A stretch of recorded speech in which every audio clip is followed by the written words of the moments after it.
வணக்கம். ஆர்கே டில்லிபாபு பேசுகின்றேன். உலகத் தமிழர் அனைவருக்கும் நீங்கள் அளித்து வருகின்ற மகத்தான ஆதரவுக்கும் அன்புக்கும் மிக்க நன்றி. இன்று நாம் எடுத்துக்கொள்ளக்கூடிய தலைப்பு திருமணம் ஆனதும் ஆணாக இருந்தாலும் பெண்ணாக இருந்தாலும் அதிர்ஷ்டமான மனைவி கிடைப்பாரா, அதிர்ஷ்டமான மாப்பிள்ளை கிடைப்பாரா என்பது இளைஞர்களுக்கும் இளம்பெண்ணுக்கும் உள்ள எதிர்பார்ப்பு. பெற்றோர்களுக்கும் நல்ல அதிர்ஷ்டமான பெண் கிடைப்பாளா தன் மகனுக்கு, அதிர்ஷ்டமான மருமகள் கிடைப்பாளா என்று தன் பையனுக்கும், அதிர்ஷ்டமான மருமக பிள்ளை கிடைப்பாளா தன் பெண்ணுக்கும் என்றது பெற்றோர்களும் நினைப்பது இயற்கைதான். இப்படிப்பட்ட தலைப்பு தான் இன்று நாம் பேசப் போகின்றோம். திருமணத்திற்கு பிறகு யோகமான வாழ்வு யாருக்கு அமைகிறது, அதற்கு எப்படிப்பட்ட கிரக நிலைகள் அமைய வேண்டும் என்பதுதான் இன்றைக்கு நாம் எடுத்துக்கொள்ளக்கூடிய தலைப்பு. அதற்கு சில உதாரணங்களுடன் பார்ப்போம். முதலில் நடைமுறை வாழ்க்கையை பார்ப்போம். திருமணம் நடக்கிறது. ஆணுக்கு பெண்ணுக்கு அவரவர்கள் தகுதிக்கேற்ற போல் இந்த பெண் வந்தால் இந்த தம்பியோட வாழ்க்கை எங்கேயோ சென்று விட்டது. அது ஆரம்பத்தில் சாதாரணமாக தான் இருந்தார். அதுக்கப்புறம் படிப்படியாக வீடு, வண்டி, வாசல், வாகனம் என்று படிப்படியாக முன்னுக்கு வந்து விட்டார். இந்த பெண்ணை கட்டினால் பதவி வந்தது என்று பெண்ணுடைய பெருமையும், இந்த மாப்பிள்ளை வந்தார் எங்களுடைய பெண் வாழ்க்கை எங்கேயோ சென்று விட்டது என்று மாறி மாறி ஒவ்வொருவரை அதிர்ஷ்டகரமான வாழ்க்கை வாழ்வர்களை நாம் பார்க்கின்றோம். அதேபோல் இந்த ஜோடி வந்தது நல்லாதான் இருந்தார், ஒன்றுமில்லை என்று சொல்வோரும். இந்த மாப்பிள்ளை வந்தார் எங்கள் வீட்டுக்கு, எங்கள் குடும்பத்துக்கு ஒன்றுமில்லை, எங்கள் பெண்ணும் பெரிய வாழ்க்கை வாழவில்லை என்று குறைபட்டுக் கொள்வீர்களும் உண்டு. அது ஒரு மைனஸ் பாயிண்ட்டை பற்றி பிறகு ஒரு நாள் பார்ப்போம். அதிர்ஷ்டகரமான வாழ்க்கை வாழ்கின்றவர்கள் திருமணம் ஆன உடனே ஒரு 5 வருடமோ 10 வருடமோ சென்ற பிறகோ இல்லை ஆரம்பத்தில் இருந்த மகத்தான நல்ல வாழ்க்கை சகல சௌபாகியங்களுடன் சகல விதமான இந்த உலகத்தில் என்னென்ன வசதிகள் தேவை இருக்கிறதோ அத்தனை விதமான சௌபாகியங்களும் சகல விதமான வசதிகளோடும் வாழக்கூடிய அமைப்பு, எப்படிப்பட்ட ஜாதக அமைப்பு இருந்தால், ஆணாக இருந்தாலும் பெண்ணாக இருந்தாலும் எப்படிப்பட்ட கிரக அமைப்பு இருந்தால் அவர்கள் வாழ்கிறார்கள் என்பதை பற்றிய ஆதாரத்துடன் ஒரு சில உதாரணங்களை இன்று நாம் பார்க்க போகின்றோம். இப்போது ஆரம்பத்தில் அடிப்படை விளக்கத்தை சொல்லிவிட்டு பிறகு உதாரணமாக பார்ப்போம். பொதுவாக ஆணாக இருந்தாலும் பெண்ணாக இருந்தாலும் பொதுவாக அனைவருக்கும் இது சமம். உதாரணமாக துலாம் ராசி என்று வைத்துக் கொள்ளுங்கள். ஆணாக இருந்தாலும் பரவாயில்லை, பெண்ணாக இருந்தாலும் பரவாயில்லை, அவர்களுக்கு அடிப்படையான நல்ல வாழ்க்கை அமைவதற்கு 7ஆம் வீடு வலுத்திருக்க வேண்டும். அதாவது 7ஆம் வீடும் 7ஆம் வீட்டு அதிபதியான செவ்வாய் பகவானும் வலுத்திருக்க வேண்டும். கட்டாயம் சுக்கிர பகவான் வலுத்திருக்க வேண்டும்.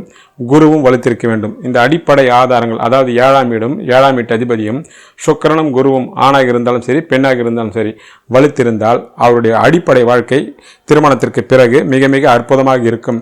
அது எப்படி இருக்கும் என்றால் அதை நான் உதாரணமாக சொல்கின்றேன். 7ஆம் வீட்டுக்கு சாதகமான இடத்தில் இருந்து, அதாவது 7ஆம் வீட்டிற்கு 5லேயோ 9லேயோ இல்லை அல்லது 7ஆம் வீட்டிற்கு 11லேயோ இருந்து தசைகள் நடந்தால் மிக மிக அற்புதமாக இருக்கும் என்பதுதான் அடிப்படை வாழ்க்கை. இப்படிப்பட்ட அடிப்படை வாழ்க்கை இருப்பவர்களுக்குத்தான் திருமணத்திற்கு பிறகு சகல விதமான சௌபாகியங்களோடு பலரும் பாராட்டக்கூடிய வாழ்க்கை வாழ்கிறார்கள் என்பது அடிப்படை பலமே இதுதான். ஒவ்வொரு ஆணாக இருந்தாலும் பெண்ணாக இருந்தாலும் 7ஆம் வீடும் 7ஆம் வீட்டு அதிபதியும் குரு சுக்கிரனும் பலம் பெற்று அதற்குண்டான சாதகமான தசாபுத்திகள் நடப்பதினால்தான் அவர்கள் அப்படிப்பட்ட வாழ்க்கை வாழ்கின்றார்கள். அந்த சதவீதம் கம்மிதான் இருந்தாலும் அந்த எதிர்பார்ப்பு எல்லா மனிதர்களுக்கும் இருக்கத்தானே செய்யும்.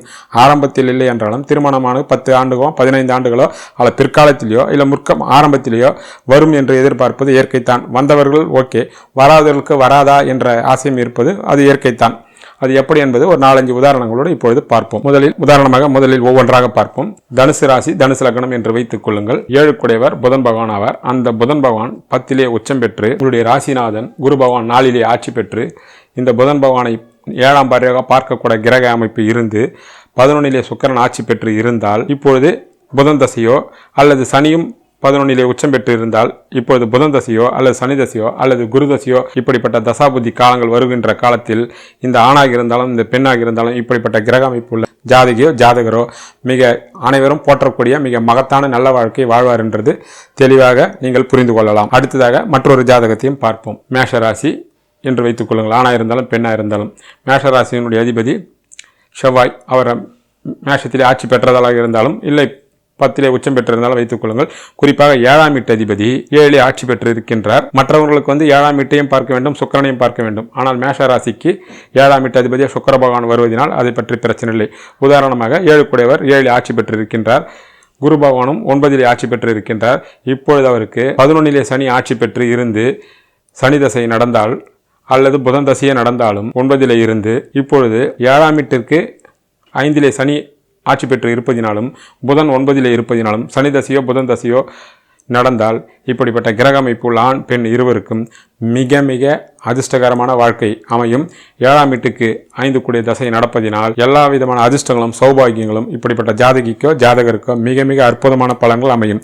அடிப்படை 7ஆம் வீடும் 7ஆம் வீட்டு அதிபதியும் குருவும். அது மட்டுமல்லாமல் 7ஆம் வீட்டுக்கு சாதகமாக தசை புத்திகள் கட்டாயம் நடக்க வேண்டும் என்பதுதான் அடிப்படை விதி.